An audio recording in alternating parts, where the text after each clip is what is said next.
Hi Kiwi, alright, we are back at Pokemon Shining Pearl. Now it's been about a 2-week break from this game and I really needed it and I am ready to get back into things. Let's go ahead and start heading our way towards the new gym and we're gonna run into, I forget what we named. I think her name is just defaulted Dawn, we don't actually get to choose it. Yeah, there we are. Jeff, are you going to take the gym challenge? Gee, you keep getting tougher and tougher, don't you? Me? Well, I went shopping at the department store and I mean, well, of course I've been working on my Pokedex, but, well, I'll catch you later. Sounds like Dawn is having a little bit too much fun in Hearthome City. Or actually, this isn't Hearthome, isn't it? Veilstone. Okay, let's see. So just doing a quick recap, we have two heals at the Poke Center left, I believe.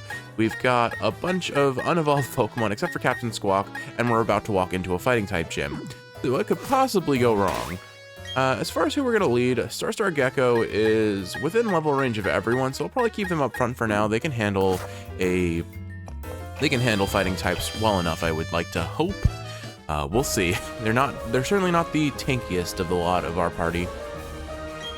Hey there, how's it going, champ today? The gym leader uses fighting type Pokemon. She'd be a terror against normal type Pokemon. But, and that's a big but, just between you and me. Maylene, the gym leader, she said flying, psychic, and fairy type Pokemon could be real trouble for her. Curious why they made fighting types resistant to, or fairy types resistant to fighters. Oh well, we're gonna go ahead and clear out the whole gym as per our rules. Whenever we enter a quote-unquote dungeon, we cannot leave until all trainers are defeated and the enemy leader of that dungeon is defeated as well. Where the karate quads? I will strike a blow for courage with my fist. Hiya, courage! Okay then. Anyway, so I figure what I'm going to do is, during these episodes, I needed a talking point, and I think, while I'm playing a Pokemon game, probably the best talking point is Pokemon itself. So while we kind of beat down these scrubs, hopefully, with no casualties whatsoever, I'm gonna start by just kind of talking about my casual history with Pokemon. So with that in mind, starting with Gen 1, so there's definitely a part of me that says Gen 1 is a tad overrated, and I know that part of me is luckily mostly wrong. But maybe it's not that it's overrated, it's that it's overused. Game Freak just refuses to let that game go, and they're constantly releasing more iterations of the Gen 1 formula, and it definitely gets a little bit overcooked, let's say.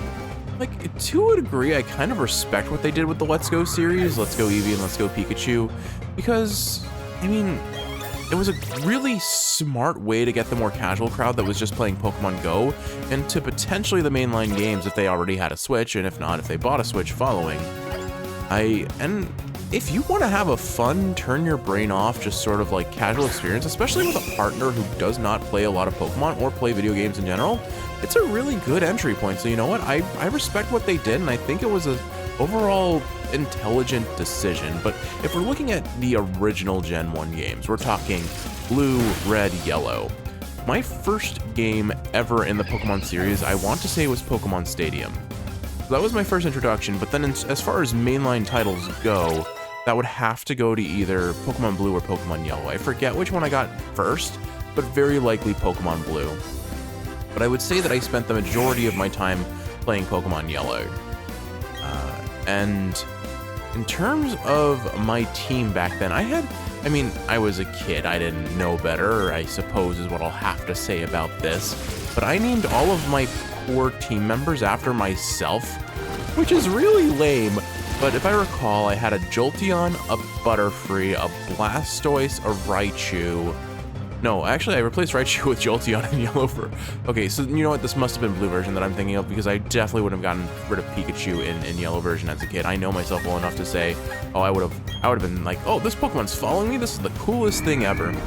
So yeah, this must be my blue version memories. I had Jolteon, Nidoking, Blastoise, Butterfree.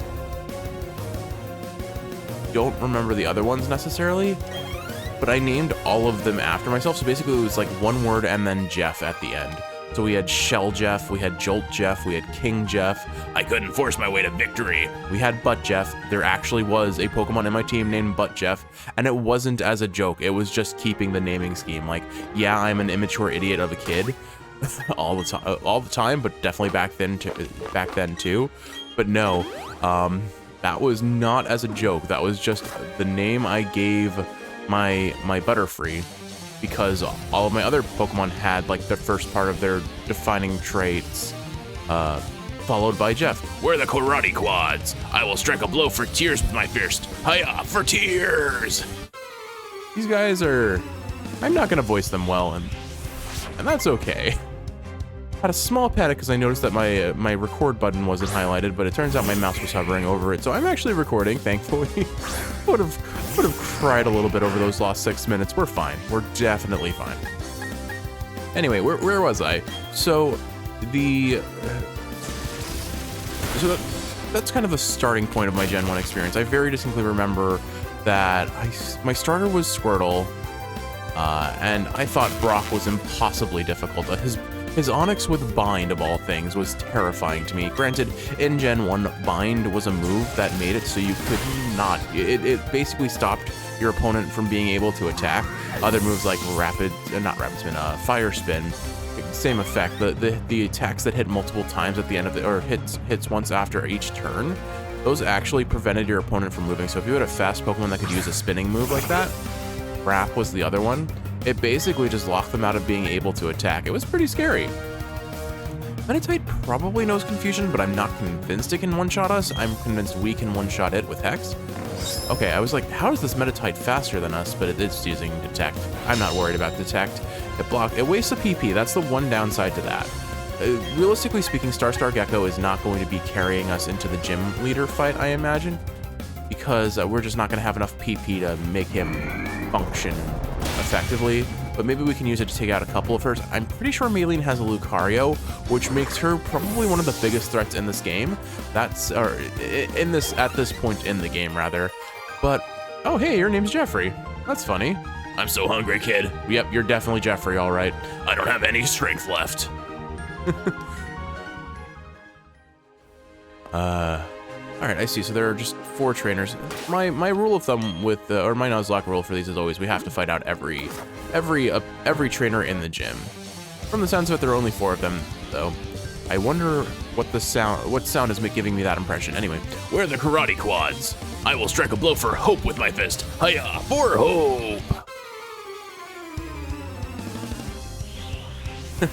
Anyway, so what else can I talk about with Gen 1? So, I can remember several of my core party. Like I said, Butterfree, Nidoking, Blastoise, Jolteon, Nidoking. Did I already say Nidoking? Blastoise, Butterfree, Nidoking, Jolteon. I can't do this without writing it down. It's pretty bad. I think maybe my last Pokemon was Lapras because I thought Lapras was really cool as a kid. I cannot remember for the life of me though. But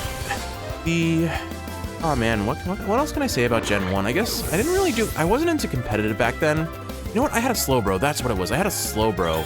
I remember because I played against my friends in a competitive match, and my Slowbro was out tanking most of their team.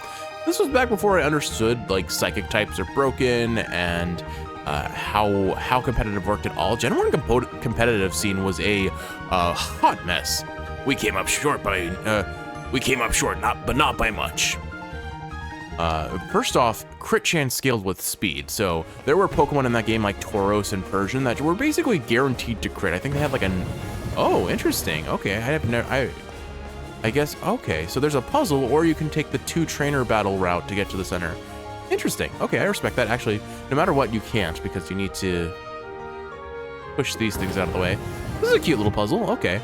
Actually, it's pretty easy to solve. Maybe, maybe not. There we go. And... oh gosh, Kiwi, I have been bombarded by a easy sliding puzzle and have immediately become overwhelmed. There we go. Okay, that opens that up. But... did I lock myself out? I may have locked myself out of this gym somehow. I'd like to believe that's not possible. But I'm not feeling the most confident. Oh, okay. I was interpreting those as things we had to, like, jump off and down. They're just the little planks that are associated with this. Okay, so we've cleared out the left path. I should probably make sure that I don't lock myself out of being able to access this gym fight. My brain got confused. I was looking at these little wooden planks as like the ledges that you have to jump on and off of, so we're actually fine. So, push you.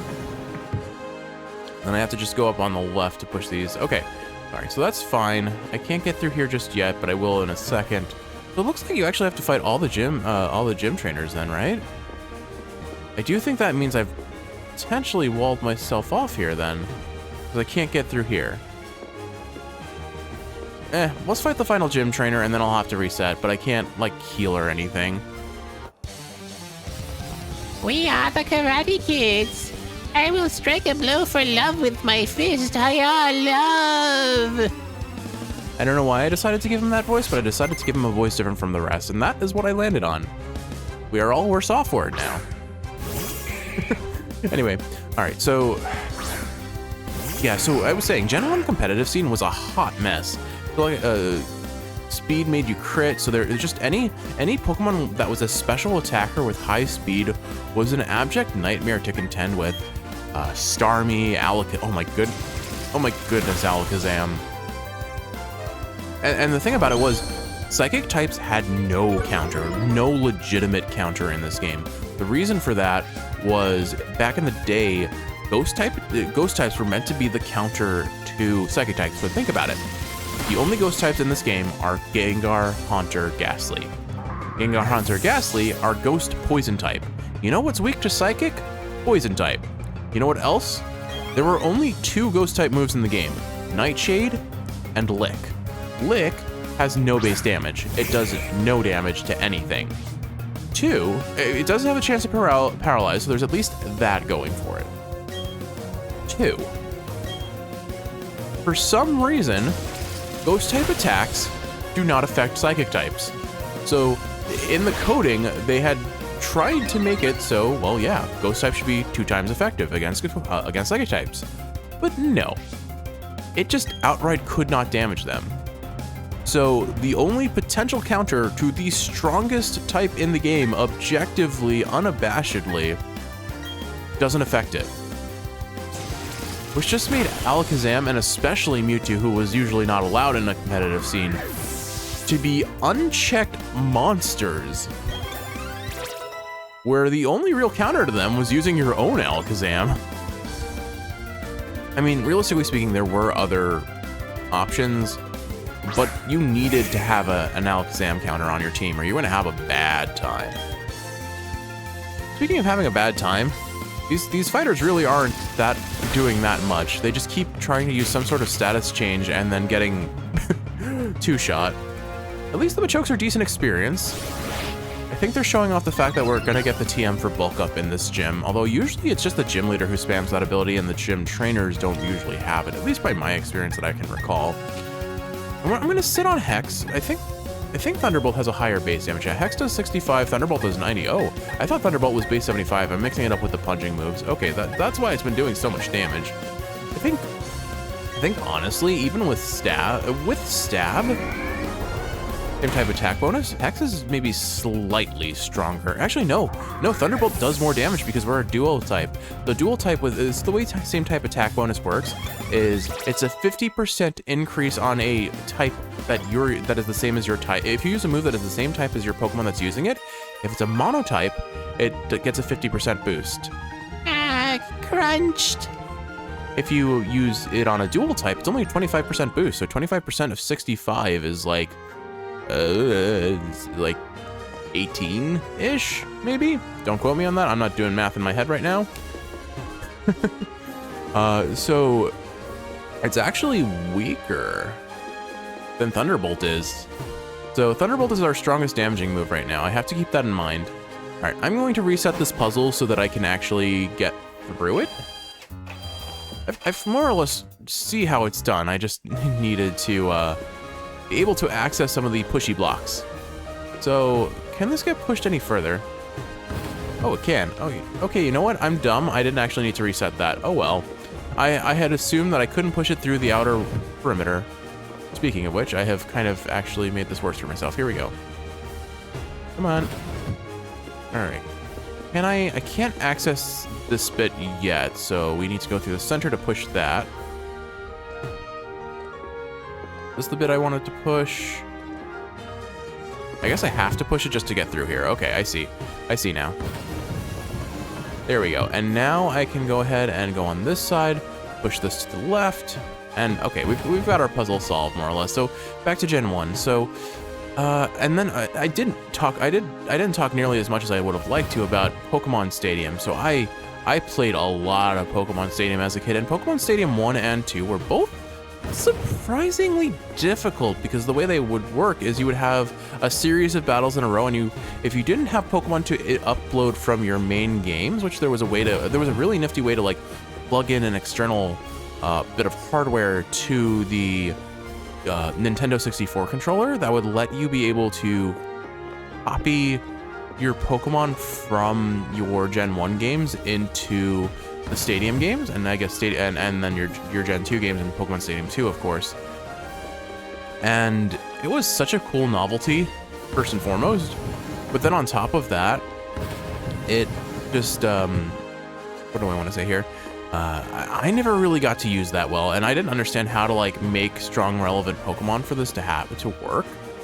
So, of course, I definitely missed out on some of the funner bits that potentially could happen there. But with the rental Pokemon usually just had awful learn sets.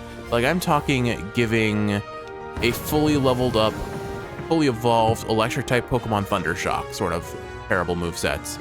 So you really had to be creative about what you wanted to use. Like, for example, I think the best example for me was I loved using Haunter and Gengar. I thought they were both really cool, but Haunter had the objectively better moveset in Pokemon Stadium, I believe, because it had Mega Drain, it had Thunderbolt, it had Fuse Ray, I think?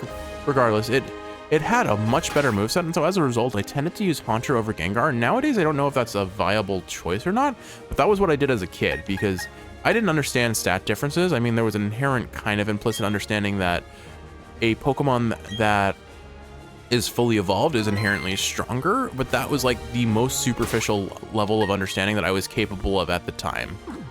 All right, Kiwi, we're about to take on our new gym leader, and I have no idea how this is going to go. Again, Lucario is scary, but we have some Intimidate spammers, so as long as Lucario doesn't have like Inner Focus or something, or whatever the prevents a Pokemon from being having their stats reduced, or worse off, raises their stats if we attempt to lower their stats, I think we're good. Here we go. Hello, I'm pleased to meet you. I'm Maylene, and I'm the gym leader. I don't really know what it means to be strong or how I got to be a gym leader, but I will do the best I can as the gym leader. I take battling very seriously. Whenever you're ready, let's go.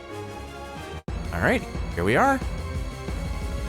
T-posing menacingly, or actually, I guess that's kind of more like a K pose, I suppose. X pose? I don't know. You put it all into that throw. But what else can I say about Gen 1? Okay, so Pokemon Stadium. So the way Pokemon Stadium works is they call them different cups, and they had like different rule sets. Like you can only use like level 5 Pokemon, you can only use certain rental Pokemon, that sort of thing. And there were themes, and basically you had to fight 8 battles in a row. You would only use 3 Pokemon at a time. Oh, she's withdrawing already. I guess she sensed that this is a bad time. Sending out Machoke. Okay, I can deal with Machoke, but I'm a little afraid that this Machoke has something that wrecks us, because she switched into us. It could have payback, it could have knockoff, it could have some sort of fighting move. I don't think I have to fear it unless it has Sucker Punch. Ooh, if it has Sucker Punch, we lose Star Gecko. If it has Pursuit, then I don't want to switch out. I don't know what the correct choice here is. And Machoke learned Sucker Punch at this level. I'm gonna hedge my bets and say no. Okay, scary. Actually, kind of really scary. All right. Anyway, maybe it did know Sucker Punch and just chose not to use it because the AI in this game is kind of jank. More than a little disappointing. All right, Nightshade. So, oh right, I forgot to mention. So Nightshade was a Ghost type move in Gen 1, and I commented on it not being very good because the way Nightshade works, it works like other fixed damage moves in the game, where its damage is based on the level of the user.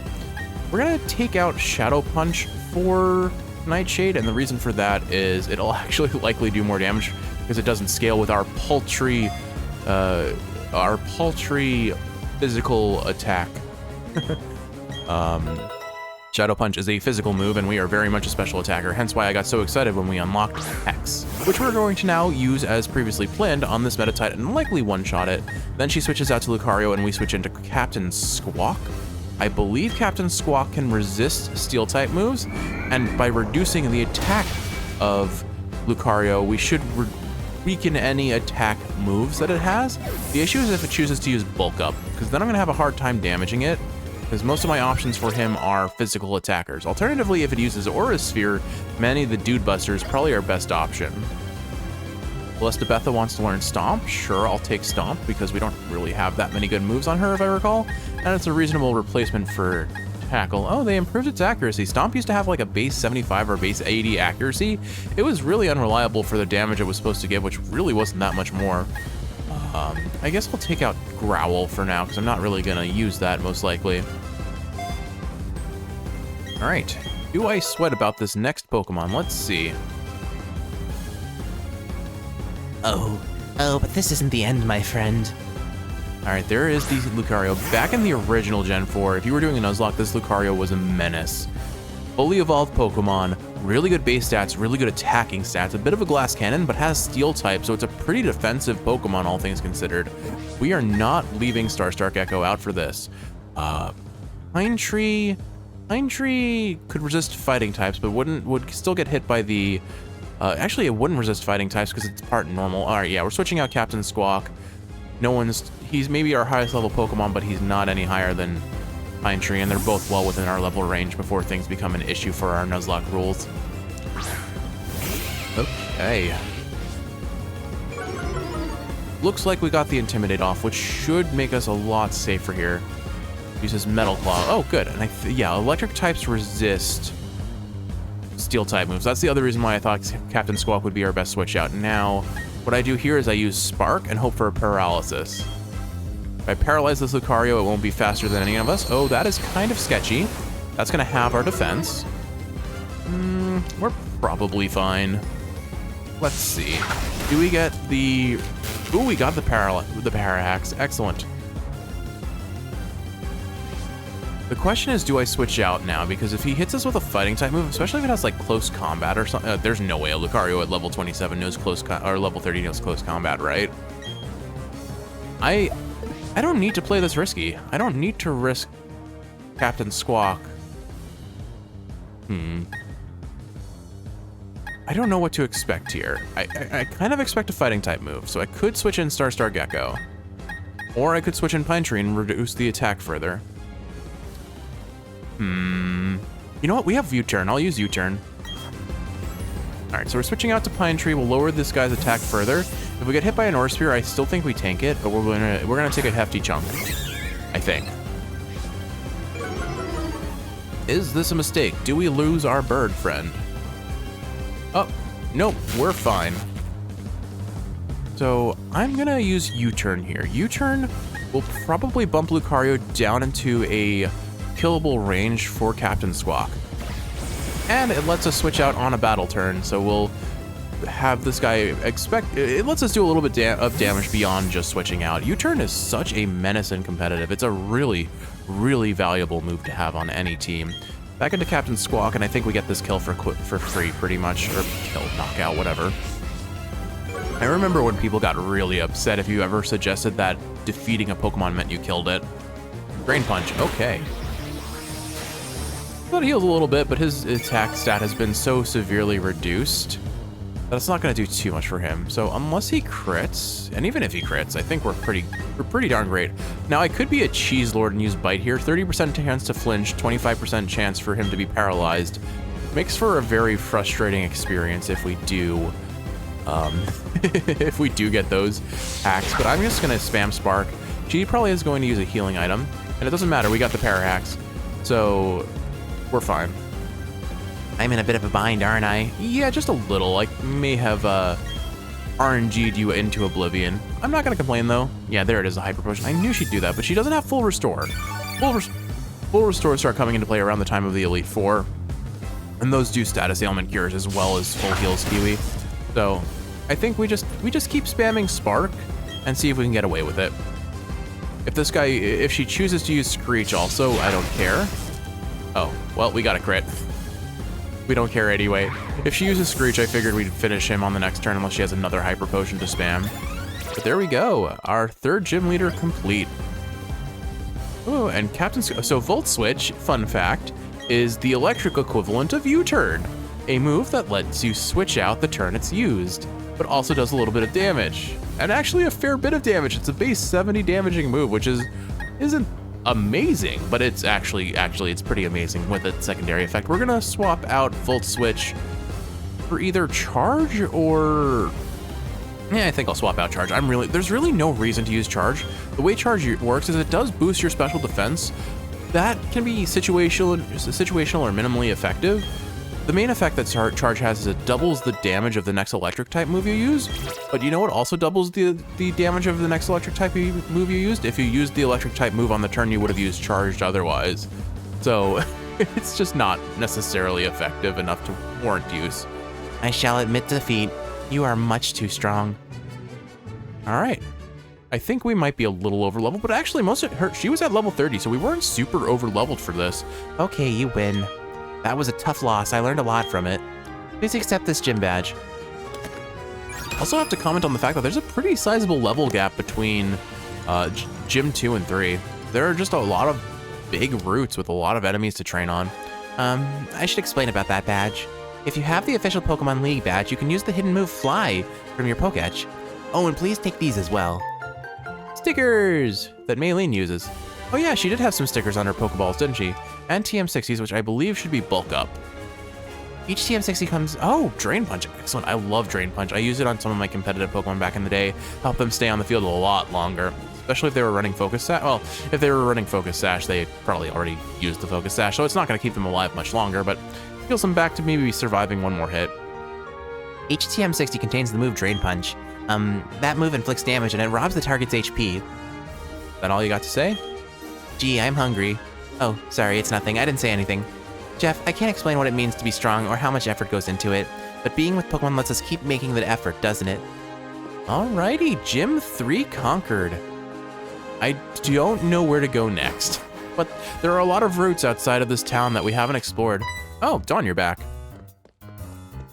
Let's see. Maybe she gives us Fly. Hi, Jeff. Hi, Jeff. You know, I was hoping that Dawn wouldn't show up for a while so we wouldn't notice that I gave her the same voice as Maylene, but oh well. Hi, Jeff. Hi, Jeff. Can you please help me? I dropped my Pokedex by accident and Team Galactic took it. But now they won't give it back. I really need your help. I'll be waiting in front of the warehouse. Please come. Oh. I'll come for you. Sorry, that was gross and unnecessary.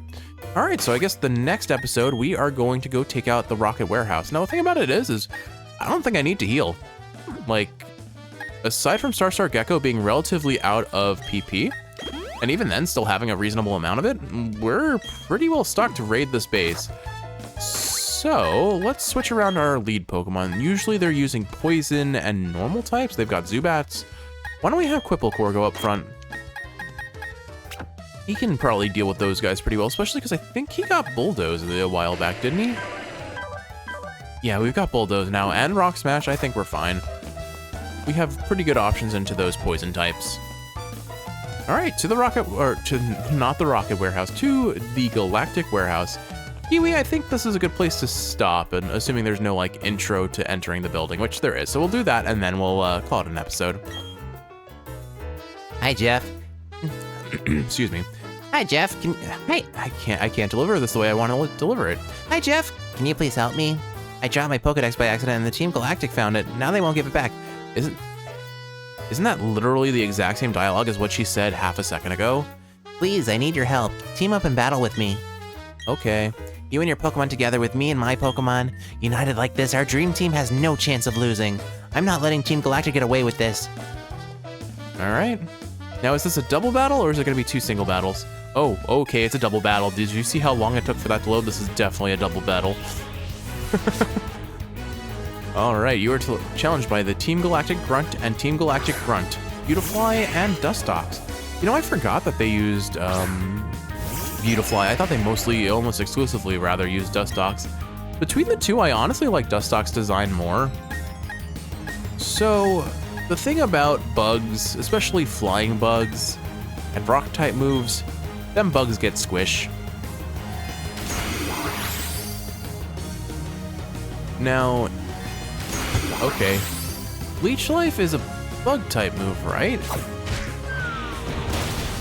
You know what? No, it must be a grass type move because no, actually no, it can't possibly be a grass type move because that would have been quite effective against us, and Quibblecore would have been having a very bad time. You know what I'm thinking of? I'm thinking of the fact that they, for some reason, made it so Zubat learns Absorb. Because I remember, oh man, we've seen so many Zubats in this game, and we did have, what was it? Vast Deferens. We had Vast Deferens, we had Vast Deferens, oh my goodness, the Zubat. Okay, so Bulldoze hits all of our Pokemon on the field, so that includes our teammate. But here's the thing. I don't care. Clefairy is pretty tanky and should be very easily able to survive a Bulldoze. So it turns out I don't play VGC format, meaning doubles format, very much at all. So I'm not terribly familiar with what moves are spread moves, meaning they hit multiple opponents. But all I care about is getting Stunky off the field because if it knows Snarl, Snarl could hurt us pretty bad. And Clefairy, like I said, is actually a pretty darn tanky Pokemon. It's actually used in competitive, believe it or not, with an Eviolite particularly, because Eviolites are a held item that boosts all defenses by 50% if the user is not fully evolved. But for that reason, Clefairy is actually super viable in competitive Pokemon because not only does that have reasonable bulkiness, it also has, I forget the name of the ability, but there's an ability that's really good in doubles. I think it is like it prevents your ally from having some sort of negative effect placed on them. I can't remember specifically what that is. It may be status ailments, and maybe secondary effects of moves. I doubt it's that because that's just way too strong. But Clefable, the evolved form of Clefairy, does not have access to that ability. So yeah, it has the better stats overall, and potentially it can run some potentially more offensive sets with better attacking moves. But there's a legitimate reason to use Clefairy in competitive over its evolved form, which I love. It is so much fun to see what creative combinations competitive players come up with. Now, I say this knowing full well that I have been out of the competitive scene for years. Last time I was playing any form of competitive was Gen 5. I entered a tournament in Gen 4 and won a free copy. I actually won the tournament and got a free copy of both black and white versions. And then I played competitive for a while among my friends group more than anything else. I never entered any tournaments. But that was kind of where my competitive streak kind of tapered off. Particularly, come Gen 6, I kind of fell off of Pokemon altogether, just because, well, one, school, that was when undergrad really started to pick up in terms of not necessarily difficulty, but just sheer workload. I hope Dawn doesn't mind that her dream team is kind of self-destructive. Well, all I care about is we won the fight, and I get all the experience. Which apparently wasn't that much. Sorry, Dawn. Done in by 2 kids? This isn't right. I should have kept my head down and just watched our warehouse. Yeah, don't go stealing kids' Pokedexes, especially if you don't even know what they are. I doubt many people in this world know what a Pokedex are. Ah, this stinks. Our Pokemon are weak. We should get new ones from headquarters. Who cares about some Pokedex anyways? Team Galactic is going to own all the Pokemon in the world. No, in the universe. There, take it, your Pokedex, take it. Bye, Grunt 1. Grunt 2. Those things we had in the warehouse have already been moved to Pastoria City anyway. So we'll say you'll get yours and run like the grunts we are. What's going on? Why is Team Galactic out in the streets like they own the place? Jeff, thank you sincerely. If Professor Rowan ever finds out that I lost my Pokedex, ew, I don't even want to think about it. So Jeff, what are you going to do now? I'm thinking of going to Pastoria City. Because the grunts are going there, Dawn? That sounds like a great decision. The Great Marsh there is home to many kinds of Pokemon. If I recall, the Great Marsh is basically Gen 4's equivalent of the Safari Zone. It follows kind of different rules from normal in terms of how you catch Pokemon, but you can catch a lot of Pokemon you can't find anywhere else. So that's what we'll look forward to in the next episode, I suppose. I'll also explore the warehouse, but it seems like there isn't actually very much to do in there. No matter, Kiwi, I hope you've enjoyed watching, and if you're awake, I hope this is helping you fall asleep. If you're asleep, I hope you're sleeping well. I love you, and I will see you in the next one for some more Pokemon at long last.